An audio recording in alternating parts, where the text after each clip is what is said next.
Good morning, one and all. Sri Vidya Bharati Metric Higher Secondary School, Chakrampalayam. Now we discussed about 9th standard social science subject, history lesson 4, intellectual awakening and socio-political changes.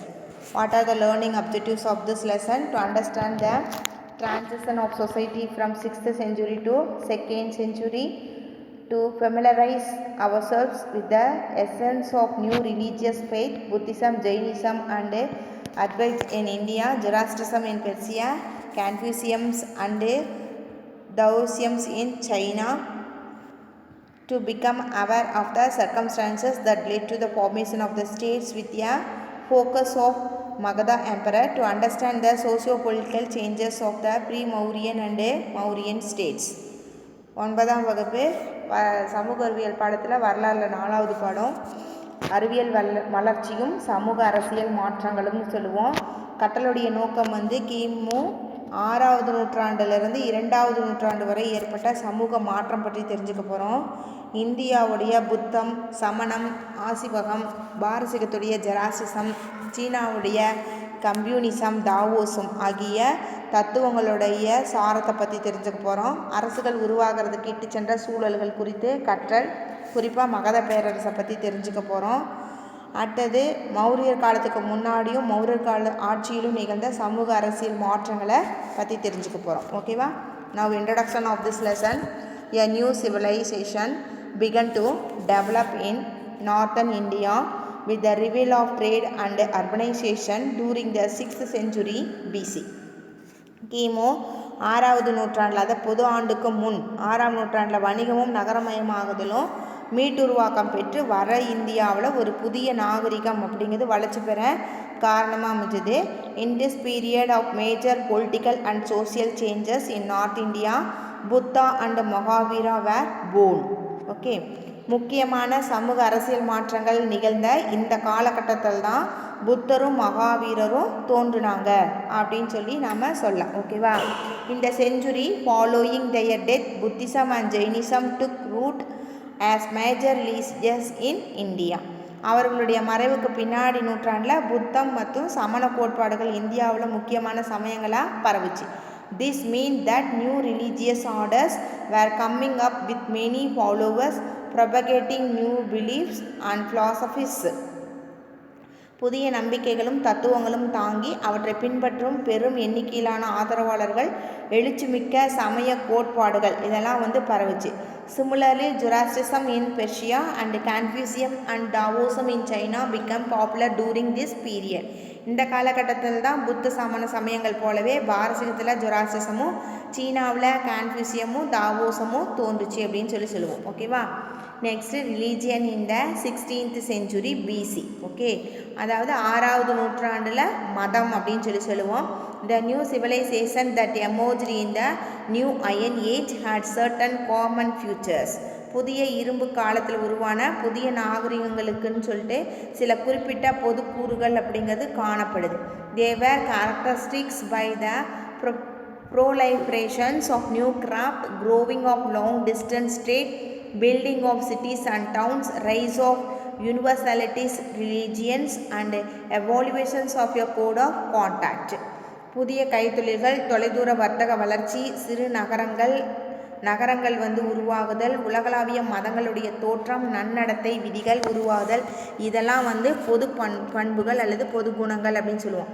6th century BC and BCE was therefore a period of exponential development in all spheres of life such as material, culture and intellectuals. இதில் பொருளாதாரம், பண்பாடு, அறிவுசார் நோக்கத்தில் தனி சிறப்பான வளர்ச்சி பெற்ற காலகட்டமாக இந்த கிமு 6ஆம் நூற்றாண்டு திகழ்ந்ததுன்னு சொல்லுவோம். About this time we found a number of prominent men, grand thinkers and founders of new religions lived, making it a period of great historical importance. இந்த காலகட்டத்தில் தான் ஏராளமான அறிஞர்கள், சிந்தனையாளர்கள் புதிய மதங்களை தோற்றுவித்து அந்த காலகட்டத்தை வரலாற்று சிறப்புமிக்கதாக ஆக்குனாங்கன்னு சொல்லலாம். Philosophical and religious thinkers such as the Confucius in China, Zoroaster in Iran and Mahavira and Buddha in India gained popularity in 6th century BC. சீனாவுடைய கன்ஃபூசியஸ், ஈரானுடைய ஜெராஸ்டஸ், இந்தியாவுடைய மகாவீரர் புத்தர் ஆகியோர் வந்து இந்த காலகட்டத்தில் புகழ் பெற்றவங்க அப்படின்னு சொல்லலாம். ஓகேயா? கன்ஃபூசியம் அண்டு தாவோசம், கன்ஃபூசியமும் தாவோசமும் சொல்லுவோம். இந்த 6th century BC 2 great thinkers were born in China. கிமு 6வது நூற்றாண்டில் ரெண்டு மாபெரும் சிந்தனையாளர்கள் அப்படிங்கிறத தோன்றினாங்க. ஒன்று வந்து Confucius and Laozi. Okay, Confucius and Laozi அப்படிங்கிறோம். They laid down the system of morals and social behavior for individuals and communities. இவங்க ரெண்டு பேரும் தனி மனிதர்களுக்காகவும் சமூகத்திற்கான சமூக நடத்தைகளையும் ஒழுங்கு விதிகளையும் உருவாக்குனாங்கன்னு சொல்லுவோம். But after their death temples were built in their memory and the philosophy that they taught was developed into a religions. இவர்களுடைய மரணத்துக்கு பின்னாடி இவர்களுடைய நினைவாக கோயில்கள் கட்டப்பட்டு இவங்க போதித்த தத்துவங்கள் வந்து மதங்களாக மாற்றப்பட்டுச்சுன்னு சொல்லுவோம். It's known as Confucianism and Taoism respectively. Their books were held in great reverence in China. இவங்க வந்து முறையாக கம்யூனிசம், தாவோசம் அப்படின்னு அழைக்கப்பட்டாங்க. இவங்களுடைய நூட்கள் வந்து சீனாவில் மிகவும் வந்து மதிக்கப்பட்டுச்சு அப்படின்னு சொல்லுவோம். கன்ஃபூசியம் exerted a big influence on not only the political class of China but also on the common people. கன்ஃபூசியம் அப்படிங்கிறது சீனாவில் இந்த ஆளும் வர்க்கத்தின் மீது மட்டுமல்லாமல் சாதாரண மக்கள் மீதும் தன்னுடைய செல்வாக்கை வந்து செலுத்தியது அப்படின்னு நாம் சொல்லுவோம். ஓகேவா? அடுத்து வந்து பாருங்கள், நமக்கு வந்து யார் யார் எங்கெங்கே தோணுனாங்கன்னு ஒரு மேப் கொடுத்துருக்காங்க. ஓகேவா? Places associated with the intellectual awaking in 6th century BC. ஓகேவா? அதாவது 6ஆம் நூற்றாண்டில் அறிவியல் இயக்கத்தோடு தொடர்புடைய இடங்கள் அப்படின்னு நாம் சொல்லுவோம். ஓகேவா? இங்கே வந்து பார்த்திங்கன்னா உஸ்பெகிஸ்தான், அடுத்தது வந்து பார்த்திங்கன்னா தர்க்மெனிஸ்தான், ஆப்கானிஸ்தான், இங்கே வந்து பார்த்திங்கன்னா ஈரான். ஓகேவா? ஈரான் வந்து ரொம்ப முக்கியமான இடம். ஓகேவா? Iran, Iraq, Saudi Arabia, Afghanistan, Pakistan, இது இந்தியா, அடுத்து நேபாள். ஓகேவா? அடுத்து வந்து பார்த்திங்க அப்படின்னா இது வந்து சைனா. ஓகே, சீனான்னு சொல்லுவோம், China, Bhutan, Bangladesh, Myanmar, Thailand, Malaysia, இதெல்லாம் நீங்கள் வந்து பார்த்தீங்கன்னா ஏசியா மேப்பில் வந்து போட்டு பார்த்துக்கோங்க இந்த பிளேசஸ்லாம். ஓகேவா? Next Confucius. Okay, 551 to 478 BC. Okay, Confucius was born in the Shandong provinces of China in 551 BCE. Okay, Confucius அப்படிங்கிறவர் பொது ஆண்டுக்கு முன்னாடி 551 சீனாவில் ஷாண்டூங் மாகாணத்தில் வந்து பிறந்தார். He studied history, poetry, philosophy and music. அவர் வந்து வரலாறு, கவிதை, தத்துவம், இசை இதெல்லாம் பயின்றார். He is the author of 5 important works. அவர் வந்து 5 முக்கியமான படைப்புகளை வந்து எழுதினார்னு சொல்லுவோம். த புக்ஸ் ஆஃப் ரெக்கார்ட்ஸ், அதாவது ஆவண நூல்னு சொல்லுவோம். Which is chiefly ethical, providing guidelines for the regulation of human society. இது வந்து மனித சமூகத்தை நெறிப்படுத்தக்கூடிய அறிவியல் கோட்பாடுகளை வந்து கூறுது. ரெண்டாவது வந்து த புக்ஸ் ஆஃப் ஓட்ஸ். ஓகேவா? இசை பாடல் நூல் அப்படின்னு சொல்லுவோம். illustrating the sound principle of morality in songs, ஒழுக்க நெறிமுறைகளை பாடல் வடிவில் வந்து கூறுது. The books of changes, dealing with metaphysics. ஓகேவா? மாற்றம் குறித்த நூல், இது வந்து மெய்ப்பொருளியல் பற்றி பேசுது. The spring and atom annals, a code of political morality. இது இளவேனிலும் இலையுதிர் காலமும் சொல்லுவோம். இது அரசியல் ஒழுக்க நெறியை பற்றி கூறுது. The book of history, narrating the events and legend of the early religious of China. இது வரலாற்று நூல். சீனாவில் பண்டைய மதங்கள் மற்றும் நிகழ்வுகள், புராண கதைகளை பற்றி கூறுது அப்படின்னு நாம் சொல்லுவோம். ஓகேவா? 5 cordial principles of Confucius ethics. கன்ஃபூசியஸோட 5 முக்கியமான கொள்கைகள். ஹியூமனஸ், மனித தன்மை. ரைட்டனஸ், நேர்மை. ப்ராப்பர்ட்டி, நன்னடத்தை.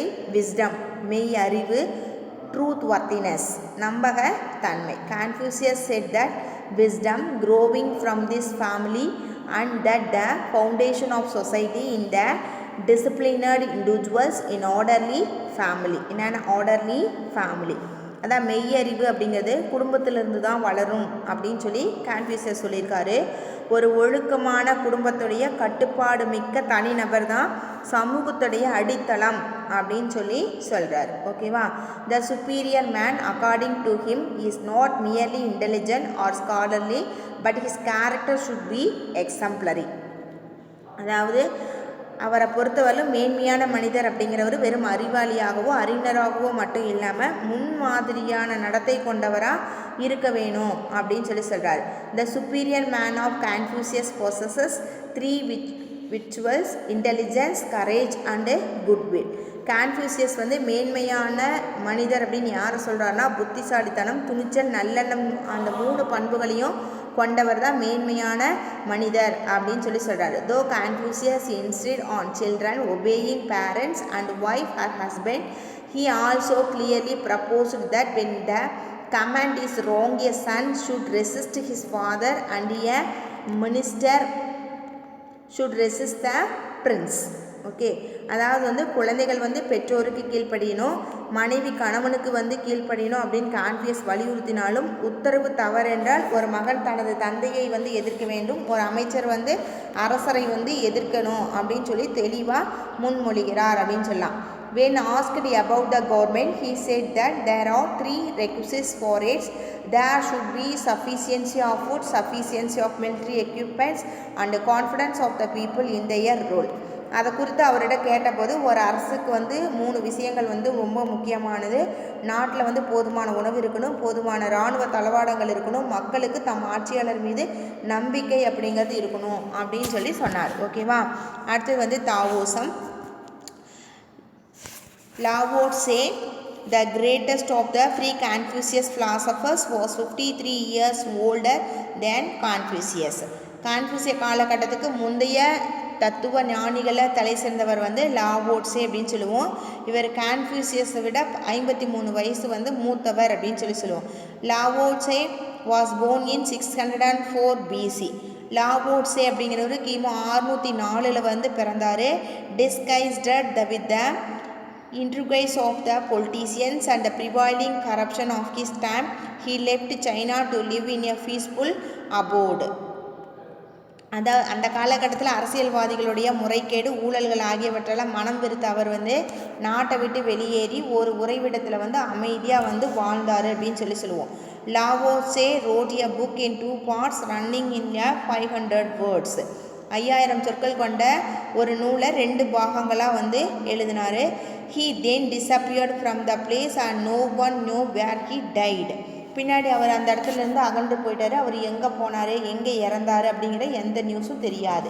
His book Dao De Jing is the guide to the conduct of life. அவருடைய நூல் Dao De Jing அப்படிங்கிறது இது வாழ்க்கைக்கான வழிகாட்டி அப்படின்னு சொல்லுவோம். டீச்சிங் ஆஃப் லாவோட்ஸே, தாவோசா. ஓகேவா? லாவோட்ஸுடைய போதனைகள்.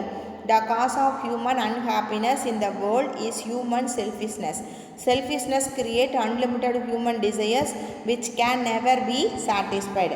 உலகத்தில் மனிதர்களுடைய மகிழ்ச்சியின்மைக்கு காரணம் மனிதர்களுடைய சுயநலம்தான். சுயநலம் அப்படிங்கிறது நிறைவு செய்ய இயலாத அளவற்ற ஆசைகளை மனிதர்களுக்கு ஏற்படுறதான் காரணம்னு சொல்லியிருக்காரு. In nature all the things act in the nature way. The law of human conduct must correspondent with nature. இயற்கையில் அனைத்துமே இயற்கை வழியில் தான் இயங்குகிறது. மனித நடத்தைகளுக்கான விதி இயற்கையோடு பொருந்திருக்கணும் அப்படின்னு சொல்கிறார். ஓகேவா? இவர் தான் பார்த்தீங்கன்னா லாவோட்ஸே. ஓகேவா? லாவோட்ஸேவுடைய ஃபோட்டோ இதுதான். ஓகேவா? அடுத்தது அவர் பார்த்தீங்கன்னா humans live in a life under the regulation of someone. This is because they have acquired knowledge and have not remained innocent. On the basis of their acquired knowledge, they have built up an urban civilization and have made themselves unhappily. மனிதர்கள் யாரோ ஒருத்தர் ஒழுங்குபடுத்திய ஒரு வாழ்க்கையை வாழ்கிறார்கள். அறிவை பெற்ற மனிதர்கள் தமது களங்கமில்லாத தன்மையை இழந்தது தான் இதுக்கு காரணம். தமது திரட்டப்பட்ட அறிவினை கொண்டு அவர்கள் ஒரு நகர நாகரிகத்தை ஏற்படுத்தி தம்மை தாமே என்ன பண்ணுறாங்க, மகிழ்ச்சியற்றவர்களாக ஆக்கிக்கிட்டு இருக்காங்க அப்படின்னு சொல்லி யார் சொல்கிறாரு? லாவோட்ஸே அப்படிங்கிறவர் சொல்கிறார். ஓகேவா? Next Zoroastrianism. Okay, Zoroastrianism is one of the oldest rebelled world religions. Okay, நாம் அறிந்த மிக பழமையான உலக மதங்களில் ஜொராஸ்ட்ரிசம் அப்படிங்கிறது ஒன்று. It reminded as the state religions of three great Iranian empires which flourished from the 6th century BC and dominated much of the Middle East. அதாவது கிமு 6ஆம் நூற்றாண்டில் செழித்தோங்கி மத்திய கிழக்கில் வந்து பார்த்தீங்க அப்படின்னா ஆதிக்கம் செலுத்திய 3 மாபெரும் பாரசீக பேரரசு அரச மதமாக இருந்துச்சு அப்படின்னு சொல்லி நாம் சொல்லலாம். ஜொராஸ்டர் ஆஃப் பெர்சியா இந்த ஃபவுண்டர் ஆஃப் ஜொராஸ்ட்ரிசம். பாரசீகத்தை சேர்ந்த ஜொராஸ்டர் அப்படிங்கிறவர் தான் வந்து இந்த ஜொராஸ்டர் மதத்தை வந்து தோற்றுவித்தார் அப்படின்னு சொல்லி நாம் சொல்லலாம். ஓகேவா?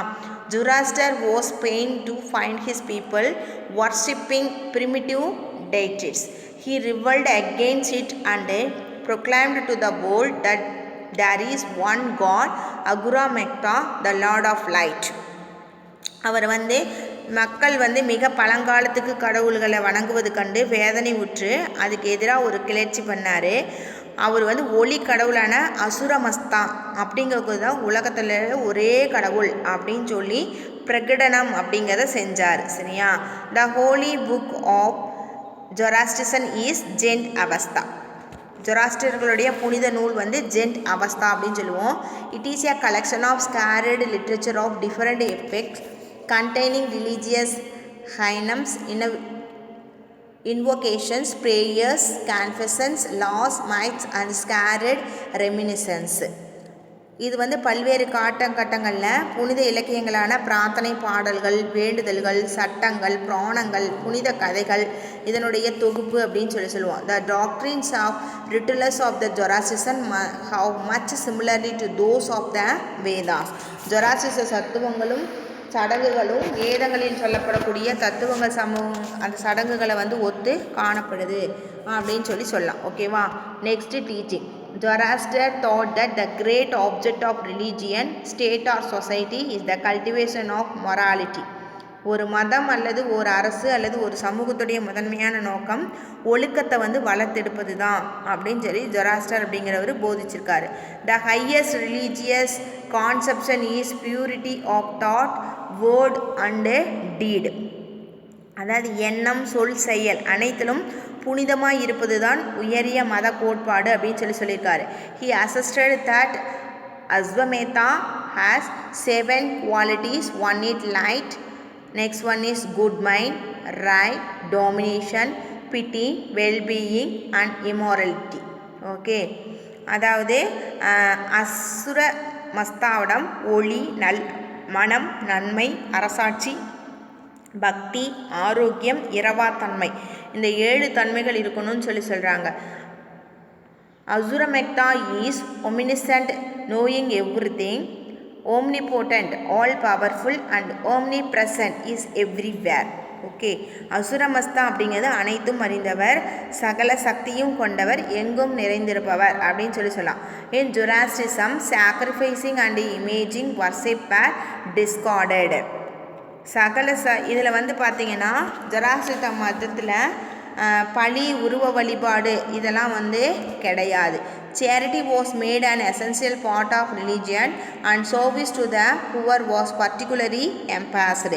கடவுளின் வடிவமாக தீயை வணங்குவது தான் உயர்ந்த வழிபாட்டு முறையாக கருதப்பட்டது.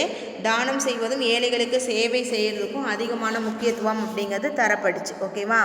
அடுத்தது impact of iron technology in India. இந்தியாவுடைய இரும்பு தொழில்நுட்பம் ஏற்படுத்திய தாக்கம். ஓகேவா? Impact of iron. Okay, iron technology in India. ஓகேவா? இந்தியாவில் இரும்பு தொழில்நுட்பம் ஏற்படுத்திய தாக்கம். இந்த Gangetic valley people learn to produce crops more than that was required for subsistence. கங்கை சமவெளி மக்கள் வந்து தங்களுடைய உணவு தேவைகளை விட அதிகமாக அளவில் வந்து பயிர்களை உற்பத்தி செய்ய அறிஞ்சு கொண்டாங்க. So another section of people took up some professional crafts as their livelihood. மற்றொரு பகுதி மக்கள் வந்து வேறு சில கைத்தொழில்களை மேற்கொள்ள வாய்ப்பு கிடைச்சிச்சு. Like the farmers, these craftsmen also had to rely a group of people who collected raw materials and distributed the craft products.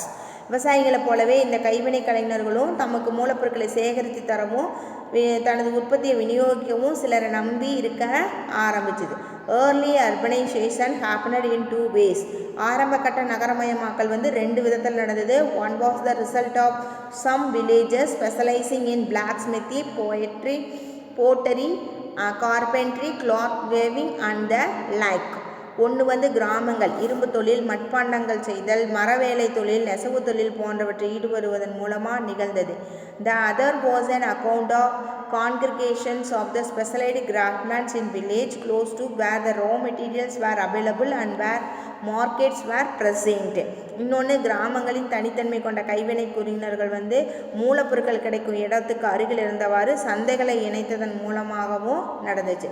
Such a concentration enabled villages to evolve into the towns and exchange centers. இப்படி மக்கள் வந்து ஒரு இடத்துல இருந்து குவிஞ்சு கிராமங்கள் நகரங்களாக பரிவர்த்தனை மையங்களுக்கு வளர்ச்சி பெற உதவி செஞ்சவங்க அப்படின்னு சொல்லுவோம். ஓகேவா? Vaishali, Shravasti, Rajagriha, Kaushambi and Kashi were some significant commercial centers for the Gangestic plain. கங்கை சமவெளியில் இருக்கக்கூடிய முக்கியமான வர்த்தக மையங்கள் அப்படின்னு எடுத்துக்கிட்டோம்னா Vaishali, Shravasti, Rajagriha, Kaushambi, Kashi. Okay, today class is over now. Tomorrow we discuss continuation of this lesson. Thank you one and all. Thank you students.